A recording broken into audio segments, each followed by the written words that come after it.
Hi friends, అస్సలాముఅలైకుం. ఈరోజు మేము ముల్లంగి కారం పులుసు చేస్తున్నాము. ఒక 2 పెద్ద సైజ్ ముల్లంగి తీసుకొని ఇలాగా కట్ చేసుకోవాలి. ఒక మీడియం సైజ్ టమాటా, ఒక మీడియం సైజ్ ఆనియన్, కొంచెం కొత్తిమీర, కొంచెం నిమ్మకాయ సైజ్ అంత చింతపండు నానబెట్టుకోవాలి. ఇది పోపు దినుసులండి. ఎండుమిర్చి, ఆవాలు, కొంచెం మెంతులు, జీలకర్ర, కరివేపాకు, కొంచెం తెల్లగడ్డ పచ్చగా దంచుకున్నది. నేను ఇప్పుడు ఈరోజు వచ్చేసి మస్టర్డ్ ఆయిల్తో చేస్తున్నానండి. మనం ఇప్పుడు ప్యాన్లో కొంచెం ఆయిల్ వేసేసుకొని మన ముల్లంగిని షాలో ఫ్రై చేసుకోవాలండి. ఇదిగోండి చూడండి, ఇలాగా ఫ్రై చేసుకోవాలండి. కొంచెం ఇది సాఫ్ట్ అయ్యేంత వరకు ఫ్రై చేసుకొని మనం దీన్ని పక్కకి తీసుకోవాలి. నేను చూపిస్తాను మీకు అది కూడా. చూడండి, ఇలాగా సాఫ్ట్ అయ్యేంత వరకు లైట్ గోల్డెన్ బ్రౌన్ అయ్యేంత వరకు దీన్ని మనము ఆయిల్లో వేయించుకొని పక్కకు తీసుకోవాలండి. ముల్లంగిలో ఉన్న పచ్చి వాసన పోతుంది. అలాగే ముల్లంగి తినని వాళ్ళు ఉంటారు కదండి, వాళ్ళకు కూడా ఈ కర్రీ బాగా నచ్చుతుంది, బాగా తింటారండి. నేను నెక్స్ట్ ప్రాసెస్ మీకు చూపిస్తాను. ఇప్పుడు నేను సేమ్ ప్యాన్లో మళ్ళీ కొంచెం ఆయిల్ వేసుకుంటున్నానండి. నేను ఏదైతే మసాలా దినుసులు పెట్టుకున్నానో, పోపు దినుసులు, అవన్నీ ఇందులో వేసేసుకున్నాను. ఇదిగోండి, నేను ఆనియన్స్ వేసుకొని దీన్ని బాగా ఫ్రై చేసుకుంటానండి. దీని తర్వాత వచ్చేసి టమాటా వేసుకోవాలి. టమాటా కొంచెం సాఫ్ట్గా అయిన తర్వాత ఒక స్పూన్ మిరప్పొడి, ఒక స్పూన్ ఉప్పు, ఒక స్పూన్ ధనియాలు, ½ టీ స్పూన్ పసుపు వేసుకోవాలి. మీ కారంకి తగ్గట్టు మిరప్పొడి, ఉప్పు వచ్చేసి అడ్జస్ట్ చేసుకోండి మీ టేస్ట్కి తగ్గట్టు. నేను నెక్స్ట్ ప్రాసెస్ చూపిస్తానండి.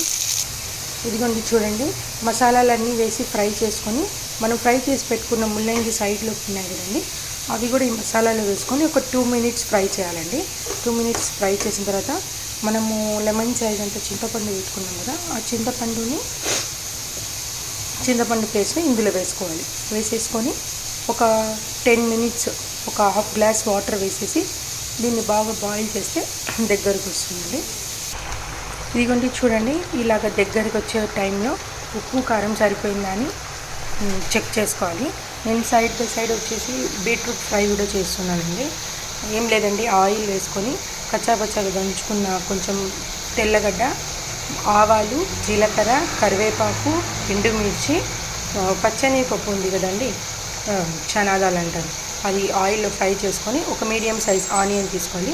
నేను 2 మీడియం సైజ్ బీట్రూట్ తీసుకున్నానండి. ఇలాగ సన్నగా కట్ చేసుకున్నాను. పైన పీల్ మొత్తం తీసేసి తోలు తీసేసి కట్ చేసుకున్నాను. బీట్రూట్ వేసేసి కొంచెం ఆయిల్లో ఫ్రై చేసిన తర్వాత చిటికెడంత పసుపు, 1 టీ స్పూన్ ఉప్పు వేసుకొని బాగా కలుపుకోవాలండి.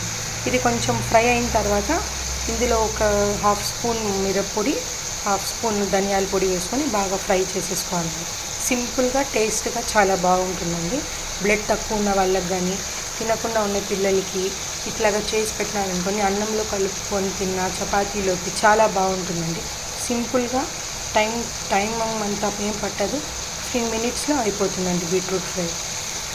చూడండి, ఫైనల్గా మా ముల్లంగి కారం పులుసు ఇలాగొచ్చింది. ఇది రోటీలో కానీ, చపాతీలో కానీ, ఆ రైస్లో కానీ చాలా బాగుంటుందండి.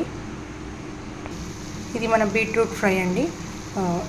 నేను దీంట్లో కొంచెం మిరప్పొడి, ధనియాల పొడి, లాస్ట్లో కొంచెం పచ్చి కొబ్బరి తురుము కొంచెం లైట్గా వేసానండి.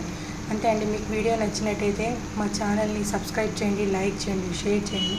మరి ఇట్లాంటి ఎన్నో వీడియోస్ కావాలంటే కామెంట్ చేయండి. Thanks for watching.